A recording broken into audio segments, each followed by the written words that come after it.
సమస్య కొన్నిసార్లు ఎలా ఉంటుందంటే ఒక్కొక్కటి కొంతమంది జయించేస్తూ ఉంటారు. కొన్నిసార్లు సమస్య 3 సార్లుగా, 4 సార్లుగా, 5 సమస్యలుగా ఒకసారి వచ్చి పడుతూ ఉంటాయి. అవునా?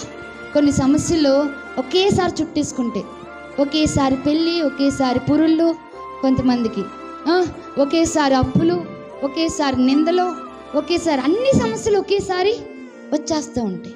మరి కొంతమందికి ఇంకో రకంగా రకరకాలుగా ఉద్యోగం పోవడం, లేకపోతే నిందల పాలవడం, లేకపోతే ఇంట్లో పెళ్ళిళ్ళు చేసే పరిస్థితులు, రకరకాలుగా ఒకేసారి కొన్ని సమస్యలు ఒకేసారి వచ్చి పడుతూ ఉంటాయి. క్లిష్టమైన పరిస్థితి. ఆ క్లిష్టమైన పరిస్థితుల్లో దేవుడు ఏం చేస్తాడనంటే మునుపటి వాగ్దానాన్ని మరలా నీకు జ్ఞాపకం చేస్తాడు. హల్లెలూయా, హల్లెలూయా. క్లిష్టమైన పరిస్థితుల్లో విశ్వాసంతో నువ్వు ఆయన తట్టు చూడగలిగితే మునుపటి వాగ్దానాన్ని మరలా నీకేం చేస్తాడు? జ్ఞాపకం చేస్తాడు. ఎందుకు అనంటే నీ క్లిష్టమైన పరిస్థితిలో అది నీకు అవసరమని దేవునికి తెలుసు. హల్లెలూయా.